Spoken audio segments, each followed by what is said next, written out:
California ਦੀ state senator ਦੇ ਉੱਤੇ lawsuit ਹੋਇਆ ਆ ਉਸਦੇ ਸਾਬਕਾ ਚੀਫ ਆਫ ਸਟਾਫ ਦੇ ਦੁਆਰਾ। ਉਸਨੇ ਕਥਿਤ ਤੌਰ ਦੇ ਉੱਤੇ ਦੋਸ਼ ਲਾਏ ਆ ਵੀ ਉਸਦੇ ਨਾਲ ਸੈਕਸ਼ੂਅਲ ਹਰਾਸਮੈਂਟ ਆ ਉਹ ਹੁੰਦੀ ਰਹੀ ਤੇ ਉਸ ਦੇ ਉਲਟ ਰਿਟੈਲੀਏਸ਼ਨ ਹੋਈ ਆ।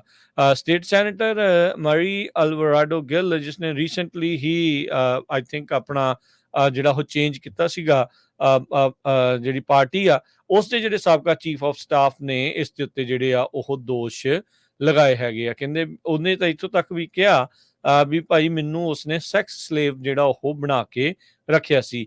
ਇਹ ਜਿਹੜਾ ਲਾਸੂਟ ਆ ਸੈਕਰਾਮੈਂਟੋ ਕਾਉਂਟੀ ਸੁਪੀਰੀਅਰ ਕੋਰਟ ਦੇ ਵਿੱਚ ਫਾਈਲ ਕੀਤਾ ਗਿਆ ਆ। 2023 ਦਾ ਇਹ ਮਾਮਲਾ ਉਸਦੇ ਦੁਆਰਾ ਦੱਸਿਆ ਗਿਆ ਆ। ਉਹਨੇ ਇਹ ਦਾਅਵਾ ਕੀਤਾ ਇਸ ਦੇ ਵਿੱਚ ਵੀ ਉਹ ਬੜੇ erratic controlling sexual dominating abuse of authority and power ਦੇ ਜਿਹੜੇ ਦੋਸ਼ ਆ ਕਥਿਤ ਦੋਸ਼ ਆ ਉਸ ਉੱਤੇ ਲਾਏ ਆ। ਕਹਿੰਦੇ ਵੀ ਕੁਇਡ ਪ੍ਰੋ ਕੋ ਜਿਹੜਾ ਰਿਲੇਸ਼ਨਸ਼ਿਪ ਆ ਇਹਨਾਂ ਦੇ ਵਿੱਚ ਜਿਹੜਾ ਉਹ ਬਣਿਆ ਸੀਗਾ। ਅਲਵਰਾਡੋ ਗਿੱਲ ਦੇ ਸੈਨੇਟਰ ਦੇ ਜਿਹੜੇ ਲਾਇਰ ਨੇ ਇਹਨਾਂ ਸਾਰੇ ਦੋਸ਼ਾਂ ਨੂੰ ਨਕਾਰਿਆ ਹੈਗਾ ਆ। ਉਹਨਾਂ ਨੇ ਕਿਹਾ ਆ ਵੀ ਇਹ ਜਿਹੜਾ ਸਾਬਕਾ ਇੰਪਲੋਈ ਆ ਇਹ ਡਿਸਗਰੰਟਲਡ ਆ, ਨਾਰਾਜ਼ ਆ ਤੇ ਇਸ ਨੇ ਜਾਣ ਬੁੱਝ ਕੇ ਇਹ ਜਿਹੜੀ ਇੱਕ ਸਟੋਰੀ ਆ ਕਹਾਣੀ ਆ ਫੈਬਰੀਕੇਟ ਕਰਕੇ ਬਣਾਈ ਆ ਜਿਸ ਦੇ ਵਿੱਚ ਕੋਈ ਵੀ ਸਬੂਤ ਨਹੀਂ ਆ। ਤੇ ਕਹਿੰਦੇ ਵੀ ਜਿਹੜੇ ਸੈਨੇਟਰ ਆ ਉਹ ਪੂਰੀ ਤਰ੍ਹਾਂ ਇਸ ਦੇ ਵਿੱਚੋਂ ਸਾਫ਼ ਸੁਥਰੇ ਹੋ ਕੇ ਜਿਹੜੇ ਉਹ ਨਿਕਲਣਗੇ। ਕੈਲੀਫੋਰਨੀਆ ਦੀ ਸਟੇਟ ਸੈਨੇਟਰ ਦੇ ਉੱਤੇ ਲਾਸੂਟ ਹੋਇਆ ਆ ਉਸਦੇ ਸਾਬਕਾ ਚੀਫ ਆਫ ਸਟਾਫ ਦੇ ਦੁਆਰਾ। ਉਸਨੇ ਕਥਿਤ ਤੌਰ ਦੇ ਉੱਤੇ ਦੋਸ਼ ਲਾਏ ਆ ਵੀ ਉਸਦੇ ਨਾਲ ਸੈਕਸ਼ੂਅਲ ਹਰਾਸਮੈਂਟ ਆ ਉਹ ਹੁੰਦੀ ਰਹੀ ਤੇ ਉਸ ਦੇ ਉਲਟ ਰਿਟੈਲੀਏਸ਼ਨ ਹੋਈ ਆ।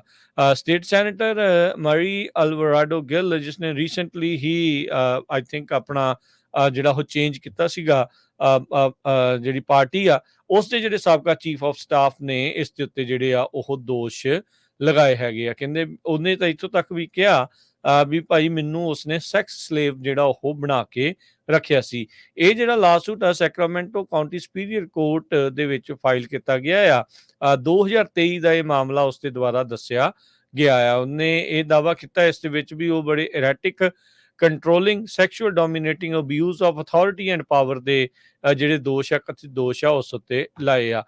ਕਹਿੰਦੇ ਵੀ ਕੁਇਡ ਪ੍ਰੋ ਕੋ ਜਿਹੜਾ ਰਿਲੇਸ਼ਨਸ਼ਿਪ ਆ ਇਹਨਾਂ ਦੇ ਵਿੱਚ ਜਿਹੜਾ ਉਹ ਬਣਿਆ ਸੀਗਾ।